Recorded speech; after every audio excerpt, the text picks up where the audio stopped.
buku pegangan mereka selain Karl Marx adalah ada, kalau di Indonesia itu Madilog, material, dialektika, logika.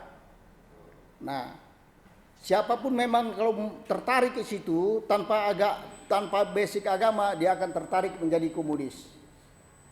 Nah, oleh karena itu saya berharap kepada kita semua, kepala kita memang terjun menghadapi komunis, mari kita bekali pemahaman kita tentang ideologi ini sehingga tahu kita gerak langkah mereka.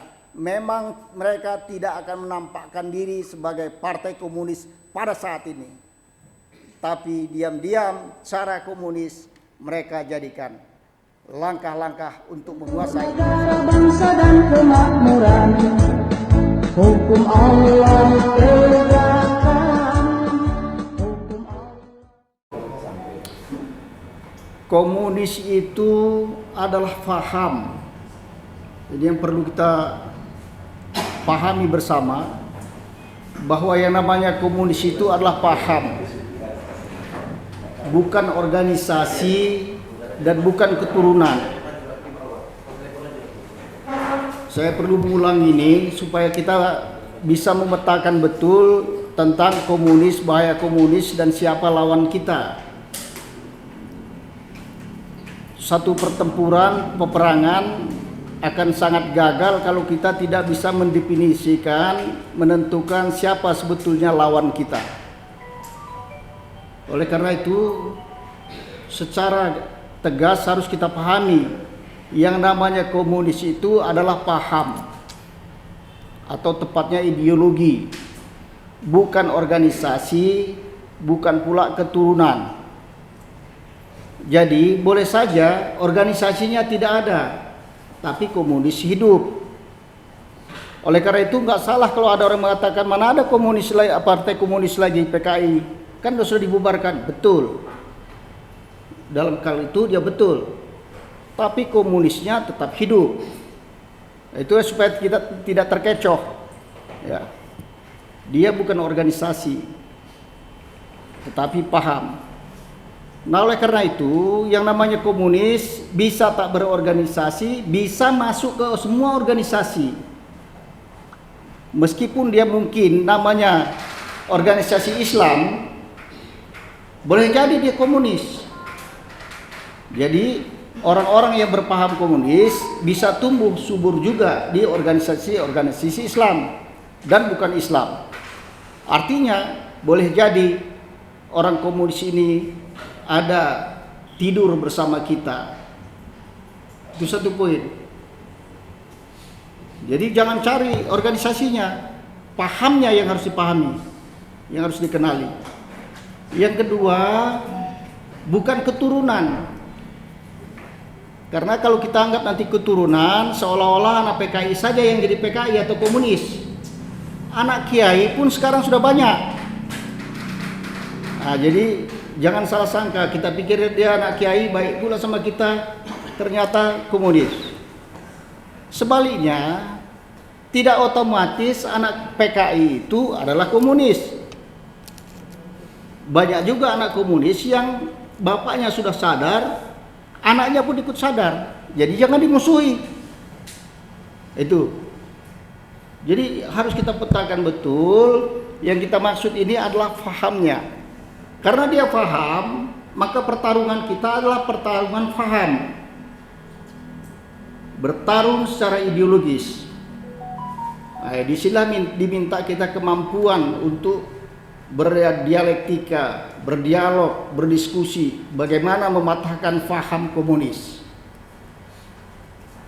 Sekarang ada kecenderungan, memang karena kebencian kita luar biasa terhadap komunis, terutama PKI yang ada di Indonesia.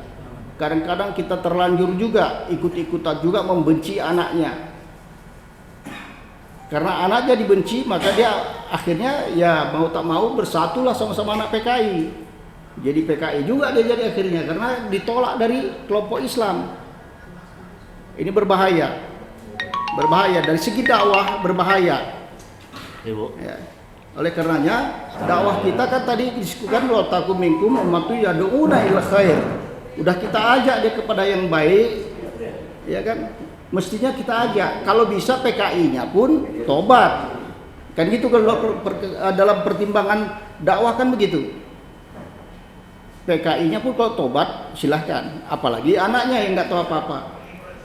Satu. Yang kedua, kaidah kita dalam Islam, kalau kita buka di dalam Al-Quran, ini tolong dicatat ini supaya jadi pegangan kita betul-betul secara ideologis. Al-Baqarah ayat 134.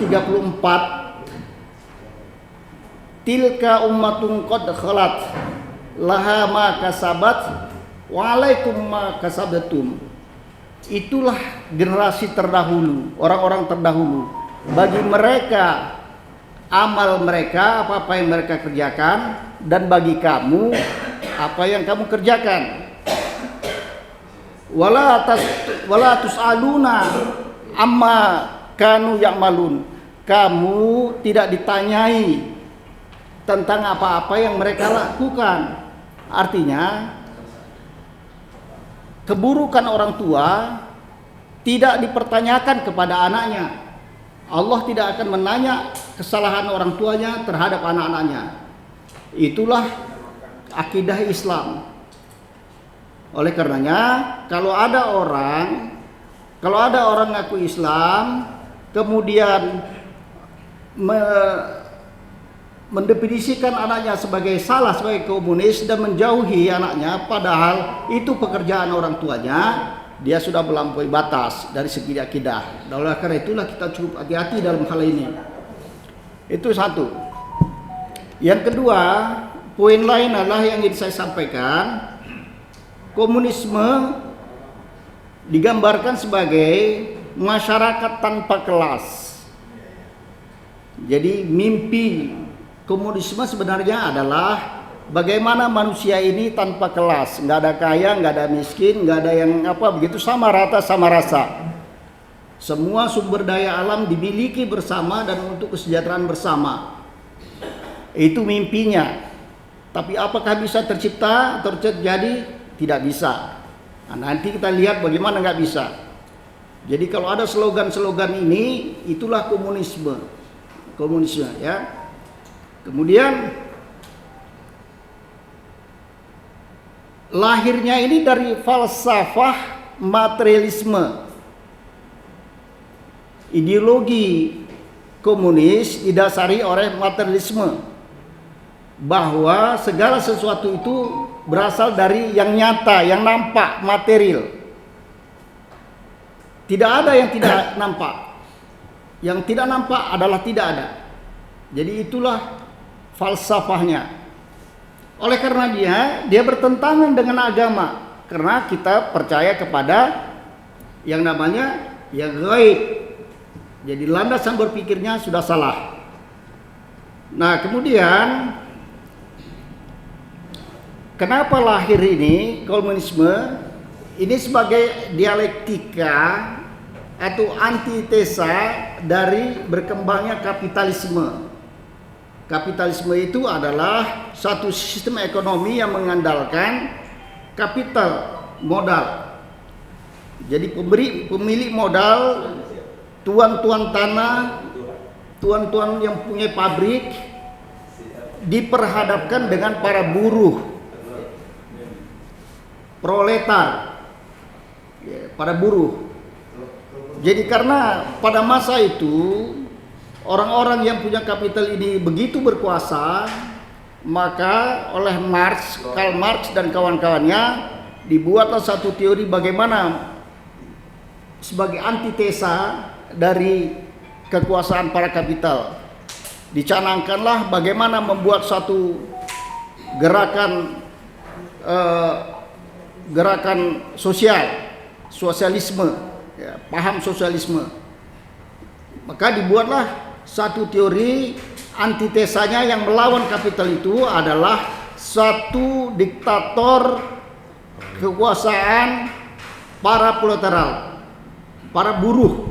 Kekuatan para buruh dibangun untuk menghadapi kapitalisme.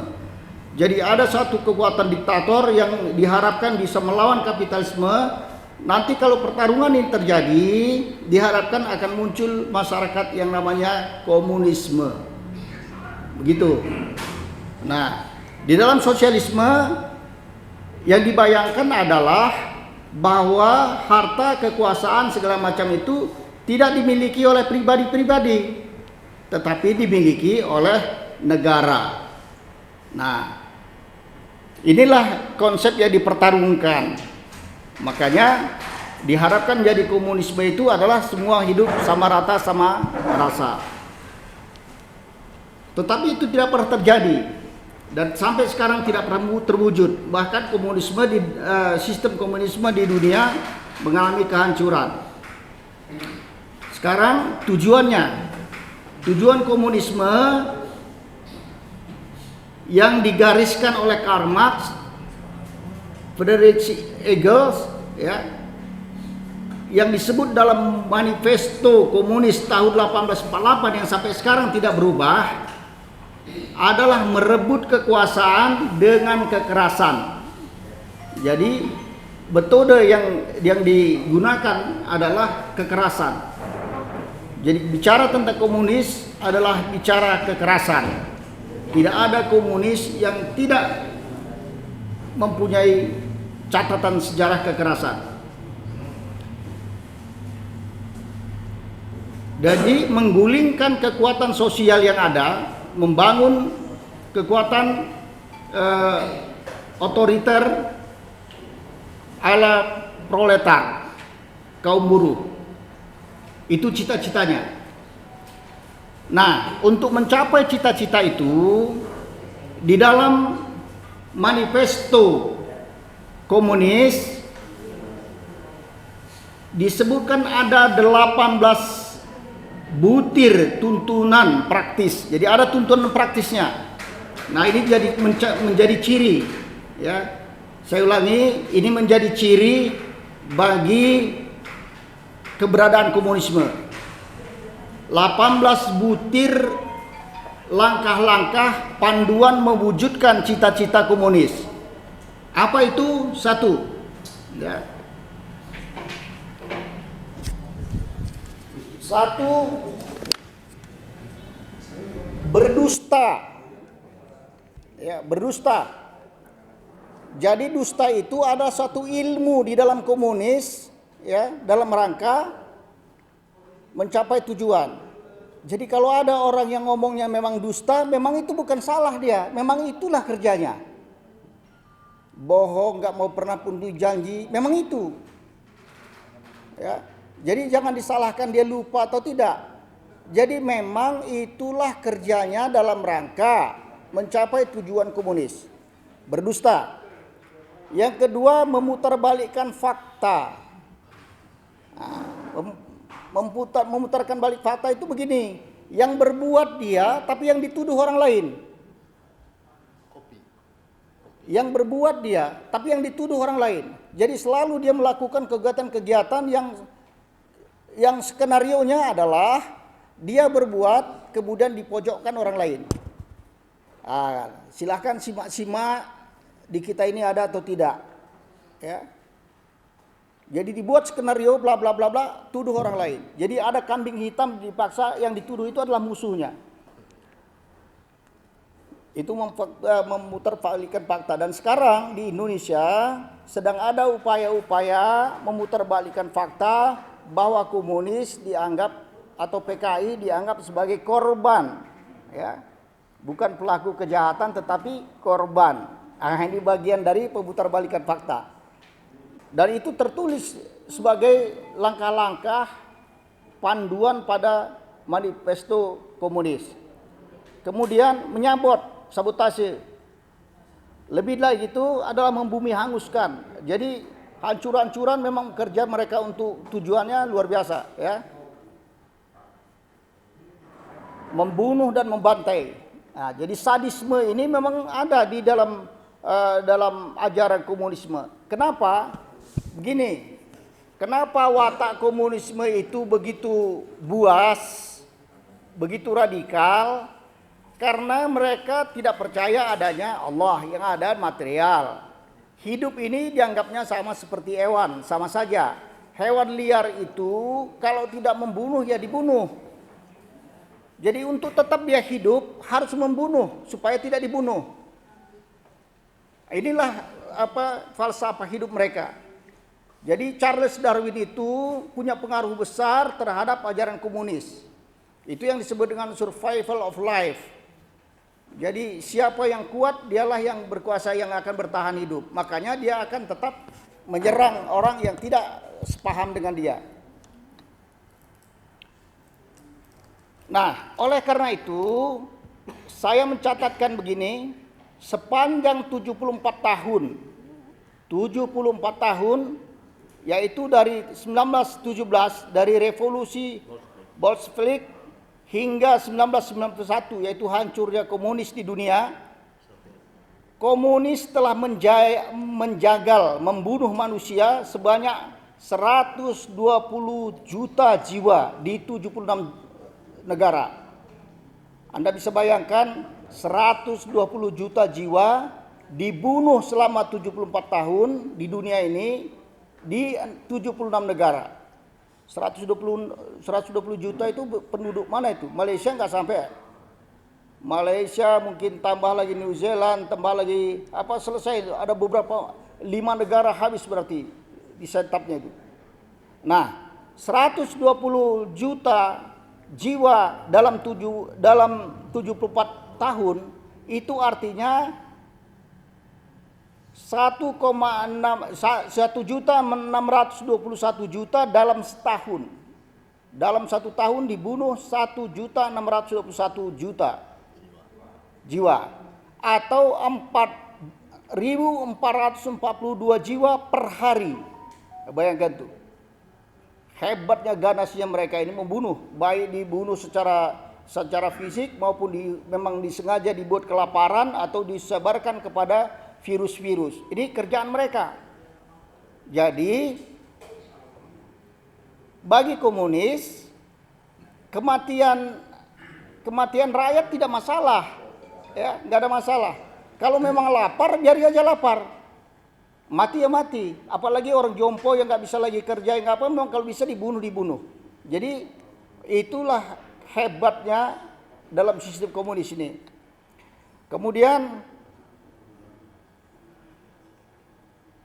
yang keenam, ya, musuh utama, ini yang perlu dicatat, musuh utama komunisme adalah agama.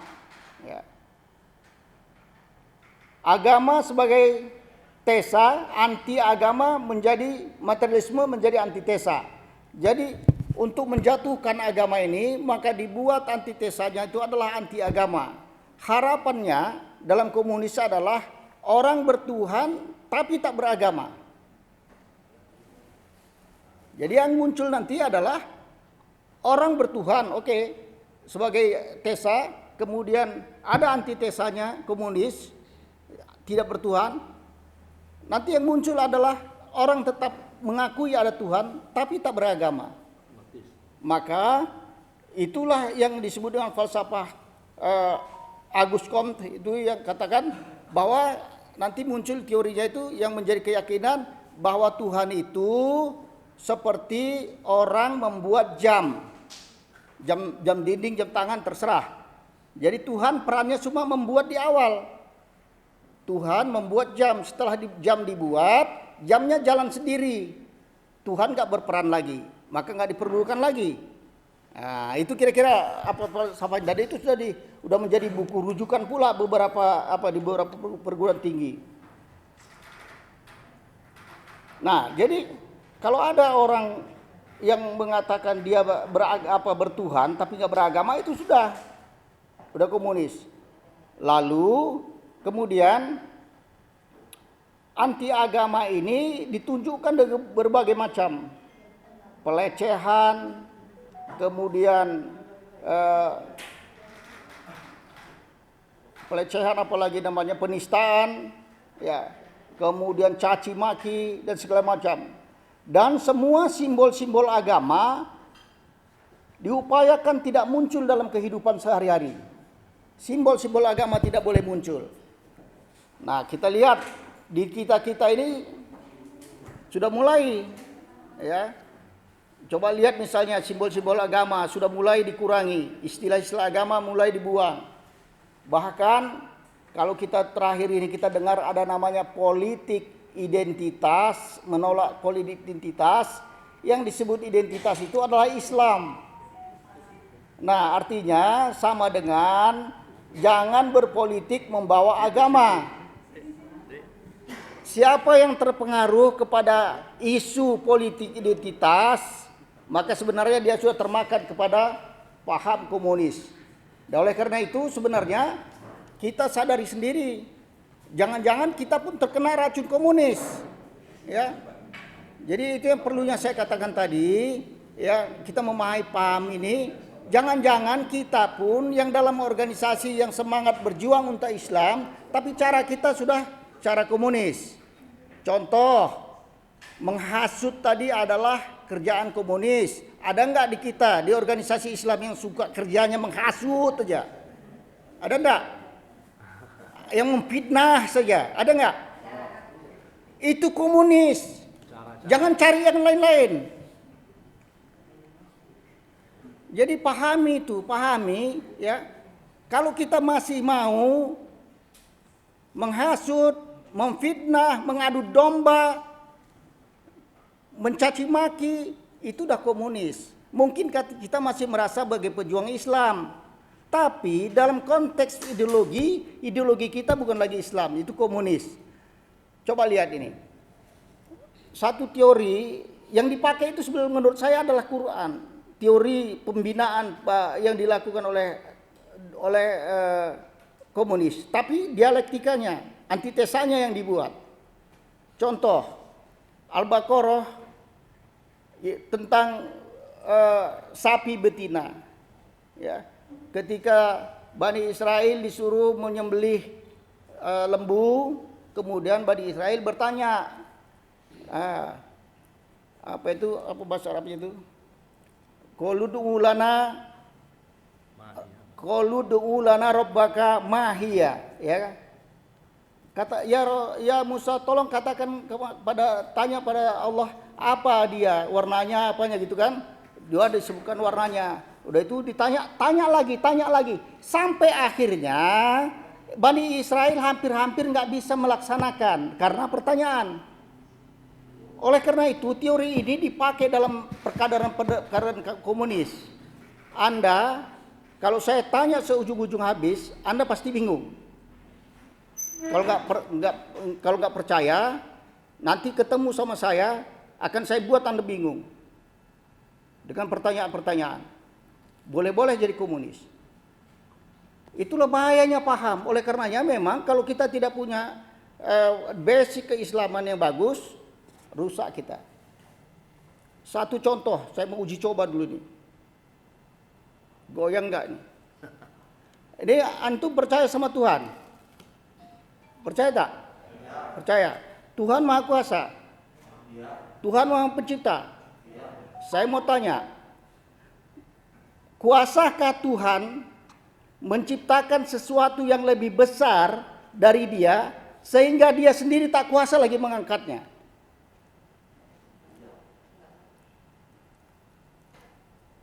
Coba. Bingung saudara nanti. Makanya saya bilang sama Rafdinal, ya. Makanya saya bilang sama Rafdinal, kita harus perdalami ini karena ini menyangkut ideologi, ya. Dalami. Yang mau kita tentang itu ideologinya, bukan orangnya. Nah, itu baru satu pertanyaan. Kalau saya keluarkan, saya khawatir kalian pada bingung. Yakin saya. Oleh karena itu perkuat betul-betul, jangan gagah-gagahan cuma komunis, jangan kita komunisnya. Itu loh. Karena sifat hasud masih ada sama kita.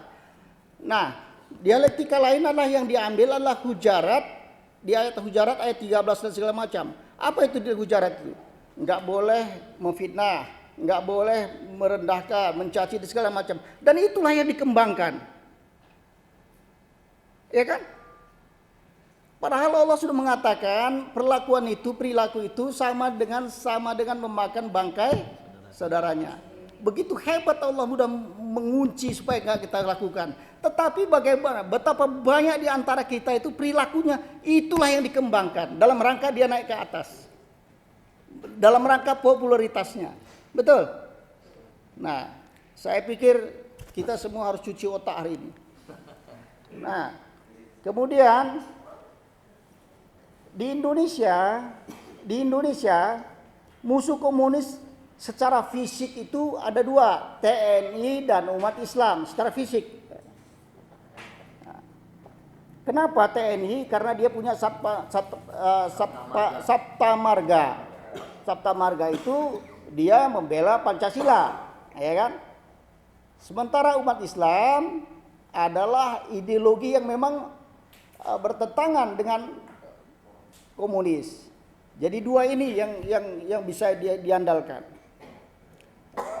Nah, oleh karena itu untuk bisa menguasai Indonesia, komunis mengambil langkah-langkah. Pertama, rusak dulu ajaran Islam. Anda boleh pakai agama Islam dan menyebut sebagai Islam, tapi rusak dulu pemahamannya tentang Islam. Oleh karenanya banyak umat Islam yang pahamnya rusak. Kalau sudah rusak dia, sudah nggak ada kekuatan. Nah itu, pasti sudah nggak ada kekuatan kalau sudah rusak. Ya bayangkan kalau ada misalnya seorang tokoh Islam pun mengatakan jangan bawa-bawa politik identitas. Betul? Nah, udah rusak. Dan itu sejenis-sejenisnya banyak sekali. Ya. Jadi ajarannya dirusak-rusak, mulai dari tafsirnya, dari apa semua habis.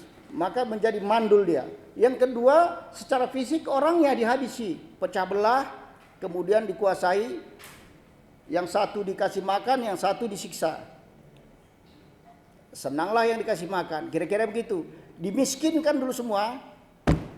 Jadi miskin ini bukan hanya kebetulan nih miskin. Anda miskin itu bukan kebetulan. Dibuat miskin supaya mudah mengaturnya. Pemilu bisa dikasih uang. Dibuat miskin supaya nanti dia angkat yang satu bergembira. Kira-kira begitu. Dibuat miskin, kemudian kita pun beragama tidak lagi kuat. Jadi ini sistem yang memang dibangun. Nah, TNI bagaimana caranya? TNI harus disusupi. Jadi umat Islam pengajarannya dan orangnya, kemudian TNI disusupi. Lalu secara ideologi komunis harus berhadapan dengan Pancasila, karena Pancasila di situ kausa primanya adalah ketuhanan yang Maha Esa. Itulah halangan besar bagi komunis untuk menguasai Indonesia. Oleh karena itu Pancasila harus dirusak dulu, digoyang dulu tafsirnya, dirubah-rubah.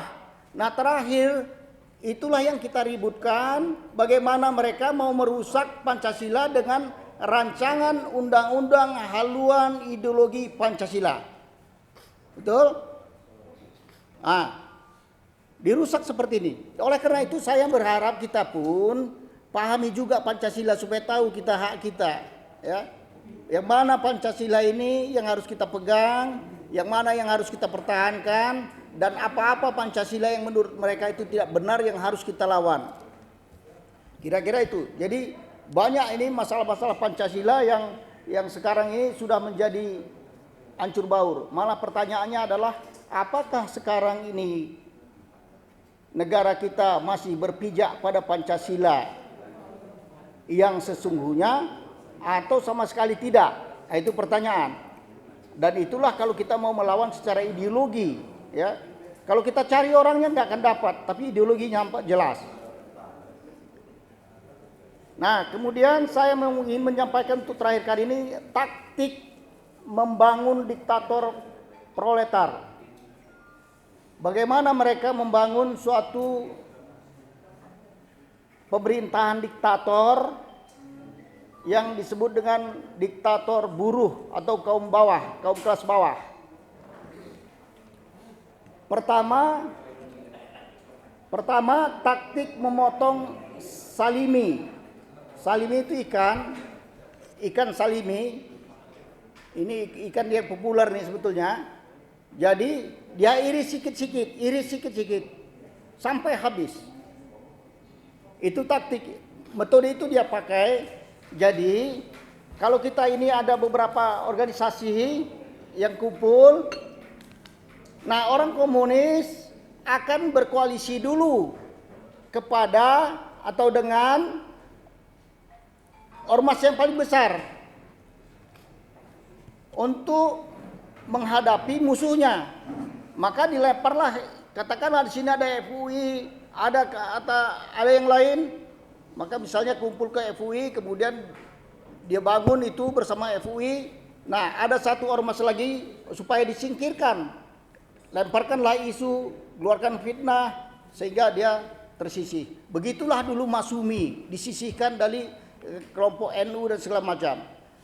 Nah, sesudah Masyumi lepas, kemudian dibubarkan, lalu bekerja lagi komunis. Waktu itu PKI cari juga pecah lagi Angkatan Darat, serikat yang mula-mula itu Murba dihantam. Jadi satu-satu dibuangi sehingga tinggallah beberapa, dialah yang berkuasa akhirnya. Itulah taktik Salimi. Yang kemudian ada taktik lagi adalah itu Stalin ya, Stalin. Tadi desa mengepung kota, ini Mao Zedong. Desa mengepung kota itu begini, karena komunis belum bisa menguasai atau bertarung di tengah-tengah kota, maka dia ke desa-desa dulu, kepung desa-desa, kuasai lahannya, kuasai orangnya, sumber dayanya semua, sehingga kota akan kewalahan karena mereka sudah memegang sumber daya. Nah, sekarang pun sedang terjadi itu, bahwa lahan-lahan sudah entah siapa yang punya. Bapak masih ada nggak di antara kita yang punya lahan 1 hektar? Yang di sini ada nggak? Ada yang punya lahan 1 hektar? Nggak ada. Jangan-jangan saya khawatir pertapakan rumah pun nggak punya. Betul? Rumah masih sewa, kontrak, betul? Nah, tahu Bapak, ada satu orang yang 5 juta hektar dia punya. Konglomerat. Itulah dia. Nggak bisa apa-apa kita udah diikat. Nah, ini taktik yang begitu-gitu. Jadi saya beberapa kali ceramah di tempat lain pun saya tanya, ada nggak yang punya tanah 2 hektar? Ketawa orang. Dengar 2 hektar ketawa. Itu saking susahnya kita. Nah, kemudian kalau sudah dikuasai ini, maka lemahlah kota pun bisa dikuasai. Kemudian ada lagi taktik yang disebut dengan strategi kubis. Kubis itu kan berlapis-lapis ya, berlapis-lapis. Jadi penyerangannya itu setapak demi setapak demi setapak. Lama-lama dibungkus dia semua. Jadi kalau sekarang yang diterapkan di Lautan Cina ini, ya, Lautan Cina itu gini kira-kira. Mula-mula yang dikirim adalah kapal nelayan mencari ikan. Nah, kalau nggak ada yang mengganggu, maka dikirimlah kapal pemantau perairan. Nah, nggak ada yang ganggu, udah bisa makin lebar, masuklah kapal perang. Maka tanah itu udah dikuasai oleh mereka. Itulah yang selapis demi selapis. Dan itu berlaku, tiga-tiganya berlaku di Indonesia. Jadi sekali lagi saya mengharapkan, berbicara tentang komunis kita harus lebih cerdas ya. Cerdas sehingga betul sasaran itu kena, kemudian pahamnya kita lawan secara dialektika juga. Saya mengingatkan bahwa apa yang di dalam Al-Quran itu cukup kuat ya untuk menghadapi mereka. Apapun logika mereka dibandingkan dengan logika Quran jauh lebih unggul. Pertanyaannya adalah apakah kita memang menguasai Quran atau tidak pula? Itu yang jadi soal, ya kan? Itu yang jadi soal.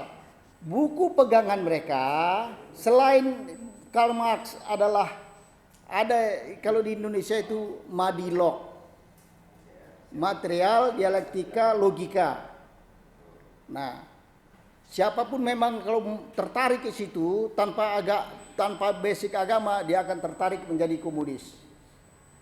Nah, oleh karena itu saya berharap kepada kita semua, kepala kita memang terjun menghadapi komunis, mari kita bekali pemahaman kita tentang ideologi ini sehingga tahu kita gerak langkah mereka. Memang mereka tidak akan menampakkan diri sebagai partai komunis pada saat ini, tapi diam-diam cara komunis mereka jadikan langkah-langkah untuk menguasai Indonesia. Billahi taufiq wal hidayah.